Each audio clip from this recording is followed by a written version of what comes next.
আসসালামু আলাইকুম রহমতুল্লাহ ওবরাকাতুহ। সালাতের কতটুকু সামনে দিয়ে যাওয়া যাবে, সুতরাং বলছেন যে সলাতের কতটুকু সামনে দিয়ে যাওয়া যাবে, সূত্রা দেওয়ার বিধান কতটুকু জায়েজ, যতটুকু আমার সেজদার জায়গা ততটুকু কি, নাকি তিন কাতার পার হয়ে যেতে হবে, বিস্তারিত জানানোর জন্য অনুরোধ করছি। এই মর্মে উলামায়ে কেরামরা দুটি হাদিসকে সামনে রেখেছেন, আর এই বিষয়ে উলামায়ে কেরামদের সামান্য মত পার্থক্য রয়েছে।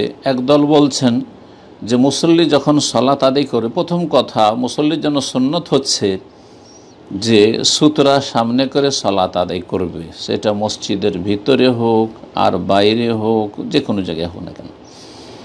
আর এইভাবে আমাদের সমাজে যে ছড়িয়ে ছিটিয়ে যেখানে সেখানে সুন্নত পড়া, আসলে এটা সুন্নতের খেলাফ কাজ। আপনি কোনো জায়গায় পিলার সামনে করে কমপক্ষে একটা মুসল্লি বসে আছে, মুসল্লিকে সামনে সেইটাকে সূত্রা মনে করি আপনি পিছনে শুরু করেন, অথবা কোরআন কারীমের সেলফ রাখা আছে যেমন আরব দেশগুলিতে, এইরকম জায়গায়। কিন্তু যেখানে সেখানে এই সালাত শুরু করে দেওয়া, আসলে এটি সুন্নতের খেলাফ কাজ। সুন্নত হচ্ছে সূত্রা দিয়ে সালাত পড়বেন। আর যদি কেউ সূত্রাবিহীন সালাত আদায় করে, তাহলে কত দূর সামনে দিয়ে অতিক্রম করতে পারবেন? এই মর্মে একদল উলামায়ে কেরাম বলছেন যে 3 হাত মুসল্লির 2 পা যেখানে আছে, যেখানে দাঁড়িয়ে আছে মুসল্লি, সেখান থেকে শুরু করে 3 হাত দূরত্ব দিয়ে আপনি যেতে পারবেন। দলিল সহিহ বুখারী 506 নম্বর হাদিস, আব্দুল্লাহ বিন উমর রাদিয়াল্লাহু তাআলা আনহু হতে বর্ণিত, বলছেন কানা ইযা দাখালাল কাবাতা, রাসূলুল্লাহ সাল্লাল্লাহু আলাইহি ওয়াসাল্লাম যখন কাবায় প্রবেশ করেছেন, মাশা কিবালা ওয়াজহিহি হিনা ইয়াদখুল, প্রবেশ করে সামনের দিকে এগিয়ে গেছেন, ওয়া জাআলাল বাবা কিবালা যাহরিহি, আর দরজাটিকে পিঠের দিকে করেছে, ফামাশা হাত্তা ইয়াকুনু বাইনাহু ওয়া বাইনাল জিদারি আল্লাযী কিবালা ওয়াজহিহি কারীবাম মিন সালাসাতি আযরু, তারপরে সামনের দিকে যে দেয়ালটি রয়েছে সে দেয়ালটি নিজের সলাতের জায়গা থেকে, যেখানে দাঁড়িয়েছেন রাসূলুল্লাহ, সেখান থেকে 3 হাত দূরে রেখেছেন। তারপরে সালাত আদায় করেছেন। ইয়াতাওয়াখাল মাকান আল্লাযী আখবারাহু বিলাল, বেলাল রাদিয়াল্লাহু যেই জায়গা সম্পর্কে বলেছে এই জায়গায় রাসূলুল্লাহ সাল্লাল্লাহু আলাইহি ওয়াসাল্লাম দাঁড়িয়ে সালাত আদায় করেছিলেন, সেই জায়গার উদ্দেশ্য করে আব্দুল্লাহ বিন উমর রাদিয়াল্লাহু তাআলা আনহুমা নিজেও আমল করতেন যে আন্না নবী সাল্লাল্লাহু আলাইহি ওয়াসাল্লাম ফিহি, নবী সাল্লাল্লাহু আলাইহি ওয়াসাল্লাম সালাত আদায় করেছেন। নবী সাল্লাল্লাহু আলাইহি ওয়াসাল্লাম যেই জায়গায় সালাত আদায় করেছেন সেটি দেয়াল থেকে কাবার ভিতরে ঢুকে 3 হাত দূরত্বে ছিল নবী সাল্লাল্লাহু আলাইহি ওয়াসাল্লামের দাঁড়াবার স্থান। ওই জায়গায় আব্দুল্লাহ বিন উমর রাদিয়াল্লাহু তাআলা আনহুমা যখনই প্রবেশ করতেন কাবার ভিতরে, তখন সেখানে দাঁড়িয়ে সালাত আদায় করতেন। তাহলে এই হাদিস থেকে বোঝা গেল যে 3 হাত আপনার পায়ের জায়গা থেকে। সুতরাং এটি হচ্ছে সুন্নাত, এটাই অধিকাংশ উলামায়ে কেরামদের মত। তবে আরেক দল বলছেন যে মুসল্লির যে সেজদার স্থান, এই সেজদার স্থান যেখানে সেজদা করবে সেজদার অবস্থায়, সেখান থেকে আপনি এতটা দূরত্ব দিয়ে যেতে পারবেন যে মাঝখান দিয়ে একটা ছাগল অতিক্রম করতে পারে, মামার রুশা। এই মর্মে সহিহ বুখারীতে 474 নম্বর হাদিস রয়েছে, মুসলিমে রয়েছে 508 নম্বর হাদিস। সাহল বিন সাদ রাদিয়াল্লাহু তাআলা আনহু হতে বর্ণিত, বলছেন যে নবী করিম সাল্লাল্লাহু আলাইহি ওয়াসাল্লাম সম্পর্কে কানা বাইনা মুসাল্লা রাসূলিল্লাহ সাল্লাল্লাহু আলাইহি ওয়াসাল্লাম ওয়া বাইনাল জিদার মামার রুশা, রাসূলুল্লাহ সাল্লাল্লাহু আলাইহি ওয়াসাল্লাম এবং রাসূলুল্লাহ সাল্লাল্লাহু আলাইহি ওয়াসাল্লামের যে মুসাল্লা মানে সালাতের স্থান আর দেয়ালের মাঝখানে কতটা দূরত্ব থাকতো, মামার রুশা একটা বকরি ছাগল পার হইতে পারবে এতটা ব্যবধান থাকতো বা এতটা জায়গা থাকতো। তো এটা হচ্ছে আরেক দল উলামায়ে কেরামদের মত। আল্লামা আলবানী রাহিমাহুল্লাহ তার সিফাতুস সালাতুন নবী যে রয়েছে, নবী সাল্লাল্লাহু আলাইহি ওয়াসাল্লামের সালাত সম্পর্কে প্রসিদ্ধ কিতাব, তাতে বলেছেন যে রাসূলুল্লাহ সাল্লাল্লাহু আলাইহি ওয়াসাল্লাম সূত্রার কাছাকাছি হয়ে দাঁড়াতেন এবং কাছাকাছি দাঁড়াতে নির্দেশও দিয়েছেন, ওয়ালিয়াদনু মিন। আর রাসূলুল্লাহ সাল্লাল্লাহু আলাইহি ওয়াসাল্লামের যে কদম মোবারক যেখানে পা রেখে দাঁড়াতেন, সেখান থেকে সূত্রা পর্যন্ত 3 হাত থাকতো। আর রাসূলুল্লাহ সেজদার জায়গা থেকে আর দেয়াল বা সুতরা পর্যন্ত মামারুষা একটা বকরি ছাগল অতিক্রম করার জায়গা থাকতো। তাহলে এইভাবে দুই হাদিসের সমন্বয় করা যেতে পারে। আশা করি দেখবেন যে যেই জায়গায় মুসল্লি সিজদা করে, একজন মুসল্লি সালাত আদায় করছে, সেখান থেকে একটা ছাগল অতিক্রম করতে পারবে, তার মানে আধা হাতের একটু বেশি, 1.5 হাত 1 হাত দূরত্ব দিয়ে আপনি অতিক্রম করতে পারেন, কারণ তার সেজদার স্থান ছাড়া তার বেশি তার অধিকার নেই। অতিরিক্ত একটা সূত্র রাখার জন্য আধা হাত 1.5 হাত যে বকরি ছাগলে একটা পার হইতে পারে এতটুকু জায়গা। আর যেখানে দাঁড়িয়েছেন সেখান থেকে শুরু করে ধরলে আপনার প্রায় 3 হাত আনুমানিক বাদ দিয়ে আপনি অতিক্রম করতে পারবেন। আল্লাহ তাআলা আলাম। একজন আমাদের ক্ষতি করে, ও খুব হিংসা করে, এই অবস্থায় আমার করণীয় কি? আপনার করণীয় আল্লাহ রাব্বুল আলামিনের কাছে দোয়া করবেন আল্লাহ যেন আপনার পরিবারের হেফাজত করেন, আর দোয়া করবেন আল্লাহ যেন তার শারকে, অনিষ্টকে তার দিকে ফিরিয়ে দেন, এবং তার অনিষ্ট থেকে আল্লাহ যেন আপনার হেফাজত করেন, আপনার পরিবার হেফাজত করেন, এবং আল্লাহ যেন যথেষ্ট হন। এই মর্মে কোনো ব্যক্তিকে বা কোনো সম্প্রদায় বলে যদি আশঙ্কা হইতো, ক্ষতির আশঙ্কা, তো রাসূলুল্লাহ বলতেন আল্লাহুম্মা ইন্না নাজআলুকা ফি নুহুরিহিম ওয়া নাউযু বিকা মিন শুরুরিহিম, আল্লাহুম্মা ইন্না নাজআলুকা ফি নুহুরিহিম ওয়া নাউযু বিকা মিন শুরুরিহিম। হে আল্লাহ, আমি তোমাকে প্রতিরক্ষার জন্য তাদের সামনে রাখছি, দুশ্মনদের, শত্রুদের, আর ওয়া নাউযু বিকা মিন শুরুরিহিম, তাদের অনিষ্ট থেকে আমি আশ্রয় কামনা করছি।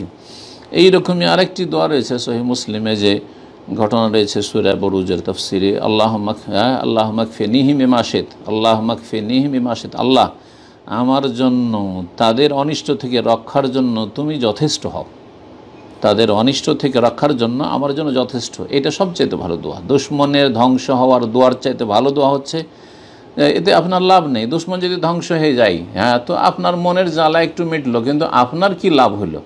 এটা খুব সূক্ষ্ম কথা। আল্লামা শেখ সাদ শাসরি হাফেজাহুল্লাহ তাআলা তার একটি আলোচনায় বলেছেন যে দেখেন, দুশ্মন ধ্বংস হওয়ার দোয়া অনেকে আমরা আবেগে করে থাকি, এতে লাভ কি? বরং দুশ্মনের অনিষ্টকে যে ভয় করছেন, সে অনিষ্ট থেকে আল্লাহ যদি আপনাকে হেফাজতে রাখেন, এইটা সবচেয়ে ভালো আপনার জন্য। সেটা যেভাবে হোক না, আল্লাহ বেশি ভালো জানছেন যে কিভাবে আল্লাহ আপনার হেফাজত করবেন, কোনটা বেশি লাভজনক হবে। হতে পারে যে দুশ্মন আপনার বন্ধু হয়ে গেল, দোস্ত হয়ে গেল, যে আপনার সাথে চরম শত্রুতা করছিল সেই ব্যক্তি হেদায়েত হয়ে দোস্ত হয়ে গেল। এতে হইল কি, সেও হেদায়েত হয়ে গেল, জাহান্নামের রাস্তাতে বেঁচে গেল, আর তার মাধ্যমে হয়তো আল্লাহ আপনার উপকার করলেন। যেমন রাসূলুল্লাহ সাল্লাল্লাহু আলাইহি ওয়াসাল্লামের অনেক সাহাবায়ে কেরামগণ, আবু সুফিয়ান দুশমন ছিলেন দীর্ঘদিন ধরে, খালিদ বিন ওয়ালিদ দুশমন ছিলেন উহুদের যুদ্ধে, তাদেরকে আল্লাহ হেদায়েত করে দিলেন। এইরকম বহু মানুষ রাসূলুল্লাহ সাল্লাল্লাহু আলাইহি ওয়াসাল্লামের জীবদ্দশায় যারা হেদায়েত হয়ে গেছে, এবং তাদের অনিষ্ট থেকে আল্লাহ রাসূলুল্লাহ সাল্লাল্লাহু আলাইহি ওয়াসাল্লাম সাহাবায়ে কেরামদেরকে, ইসলামকে রক্ষা করেছেন। তো এটা সবচেয়ে ভালো।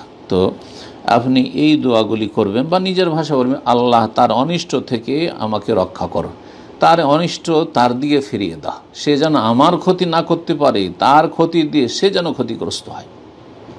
দোয়া করতে পারেন, কোনো অসুবিধা নেই। যদি আপনার খুব ভয় হয় কোনো জাতি, কোনো সম্প্রদায় বা কোনো ব্যক্তি সম্পর্কে, যে সে আমার ক্ষতি করার চেষ্টা করছে, আল্লাহ যেন হেফাজত করেন প্রত্যেক ভালো মানুষের।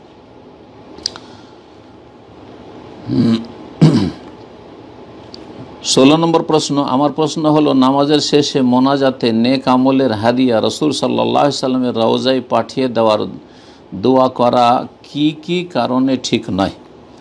প্রথম কথা বলছেন যে মোনাজাতে নেক আমলের হাদিয়া রাসূলুল্লাহ রওজায় পাঠাবেন। রওজা মানে কি বুঝেন? রওজা যে নবী সাল্লাল্লাহু আলাইহি সাল্লামের কবরকে বলা, এটি বিদআতি পরিভাষা।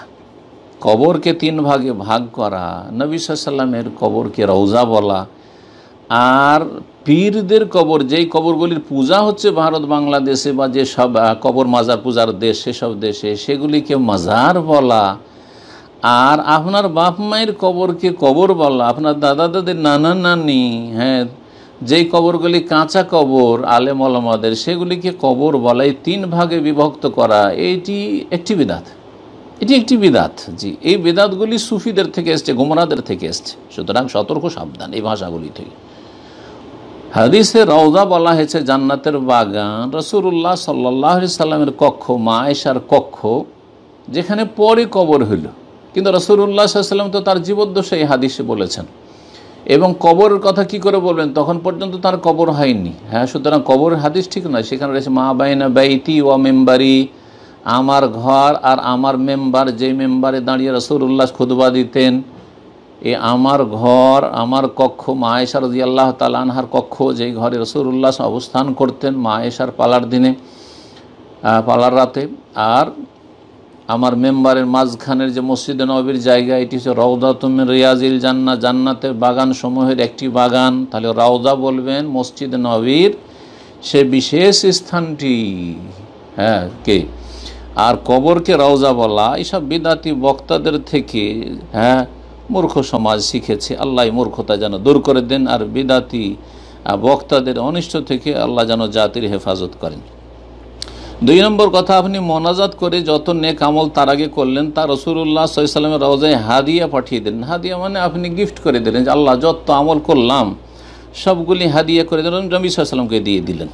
জি, কি কারণে ঠিক নাই?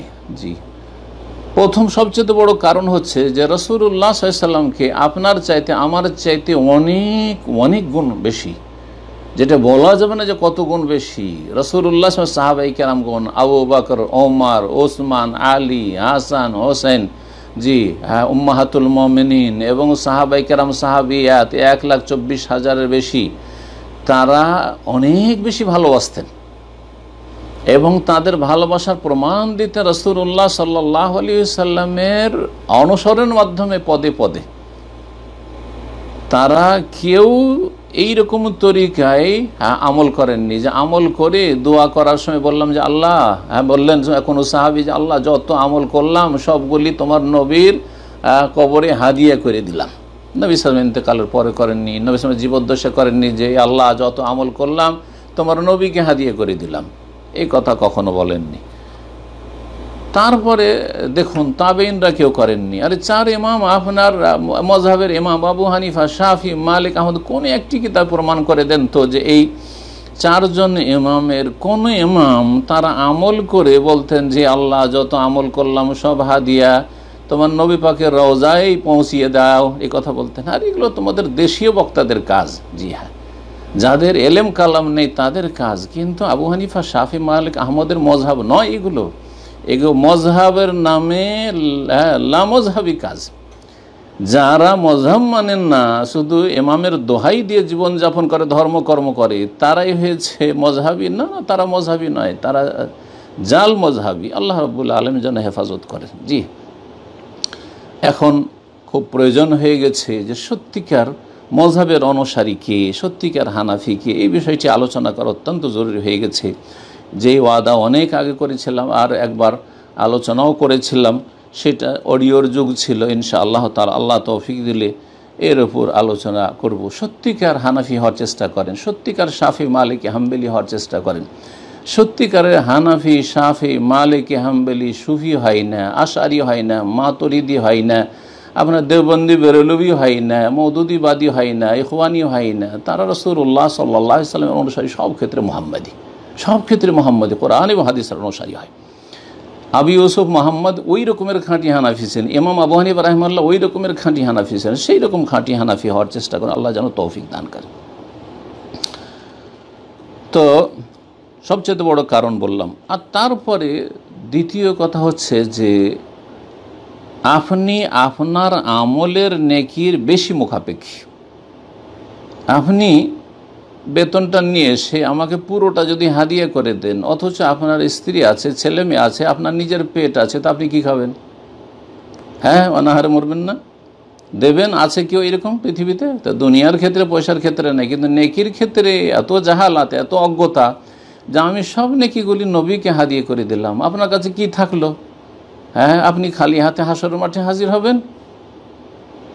এই ক্ষেত্রে বিদাতিরা আর একটা মন গড়া কথা আবিষ্কার করেছে, তাদের কাছ থেকে শুনেছি যে আমি যখন নবীকে দিয়ে দিলাম সব কিছু, তো আল্লাহ আমাকে ওর চাইতে বেশি দেবেন। এর দলিল কি? যে আপনি নবীকে দিয়ে দিলে আপনাকে ওর চাইতে বেশি আল্লাহ দেবেন, এর দলিলটা কি? একটা তো দলিল দিতে হবে, একটা আয়াত দেন, না একটা হাদিস দেন, কোথায় আছে?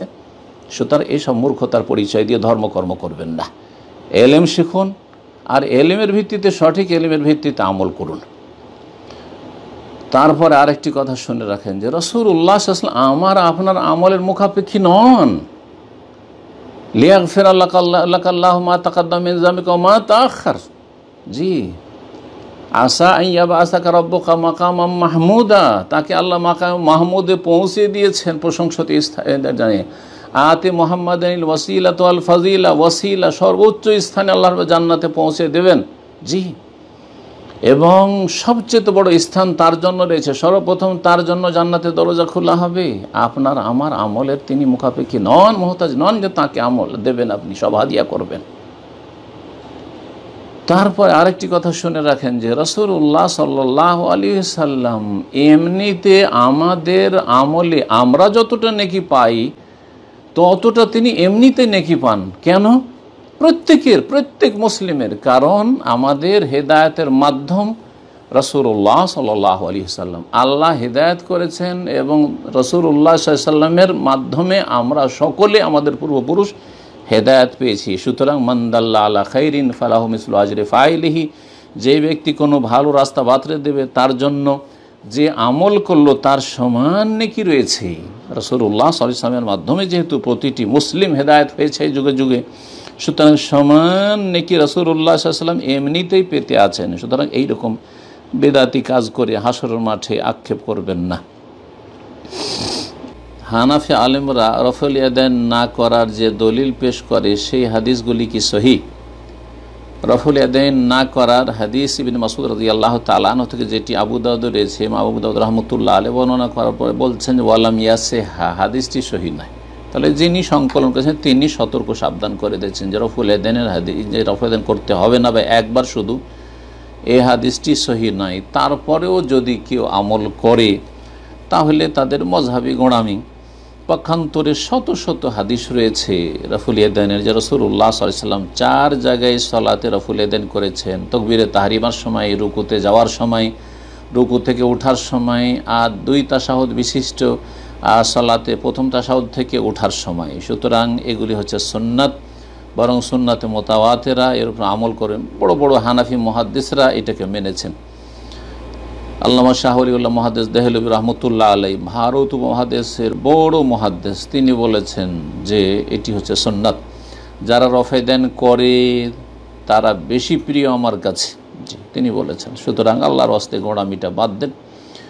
আল্লামা সিন্দি রহমতুল্লাহ আলাইহি মদিনার আলেম এবং হানাফি আলেম, নাসাই এবং ইবনে মাজার হাশিয়া তিনি ভাষ্য বা টিকা লিখেছেন। তিনি বলেছেন যে রফায়দানের হাদিসগুলি বেশি শক্তিশালী, তবে কুল্লুন সুন্নাত, দুটোই সুন্নাত। তো যদি কমপক্ষে এইটুকু মানেন যে রফায়দান করাও সুন্নাত আর রফায়দান মাঝে মাঝে ছাড়াও সুন্নাত, যেমন সিন্দি বলেছেন, কমপক্ষে এতটুকুতে আসেন।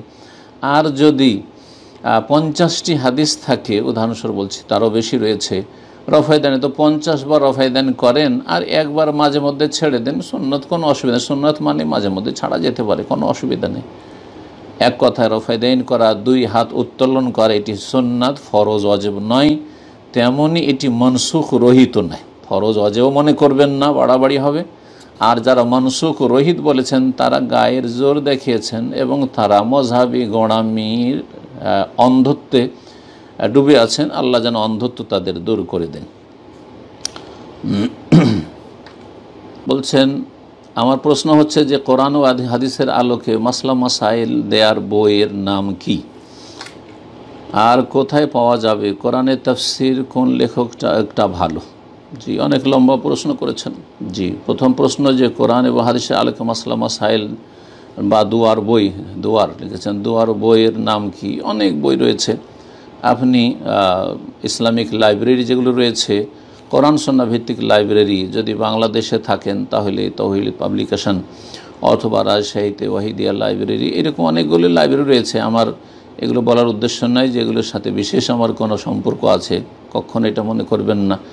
এই হঠাৎ করে দুটো মনে পড়লো। এছাড়াও অনেক লাইব্রেরি আছে যেগুলিতে শুধু সহি আকীদার কিতাব রাখে, সহি আমলের কিতাব রাখে, তারা শিরক বিদআত মুক্ত, এবং তাদের কিতাবগুলি একটু পড়লে বুঝতে পারবেন যে প্রত্যেকটা রেফারেন্স দেওয়া আছে, হাদিসের আয়াত নম্বর, হাদিস নম্বর বা হাদিসের পাতা নম্বর, কোন হাদিস আছে, হাদিসটা সহি না জয়ীফ, এগুলি হচ্ছে লক্ষণ।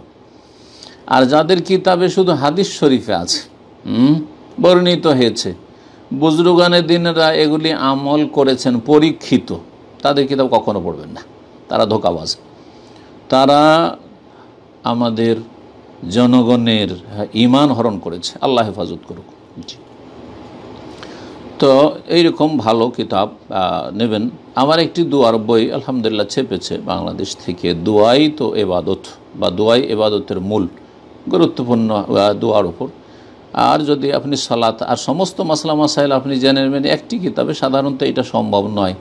সালাতের ওপর আল্লামা আলবানী রাহমাহুল্লাহর কিতাব রয়েছে, রাসূলুল্লাহ সাল্লাল্লাহু আলাইহি সাল্লামের সালাতের পদ্ধতি। এছাড়াও অনেকগুলি সালাতের কিতাব রয়েছে কোরআন সুন্নাহ ভিত্তিক। হ্যাঁ, সংক্ষেপে ছোট্ট যদি কিতাব হয়, আরব দেশে থাকেন তো শেখ ইবনে বাজ রহমতুল্লাহ আলাইহির কিতাব রয়েছে কাইফিয়াতুস সালাতুন নবী, নবী সাল্লাল্লাহু আলাইহি সাল্লামের সালাতের পদ্ধতি, যেটি আমি অনুবাদ করেছি এবং ইসলামী সেন্টারগুলি থেকে প্রায় সৌদি আরবের শহর থেকে আলহামদুলিল্লাহ ছেপেছে, লক্ষ লক্ষ কপি ছেপেছে।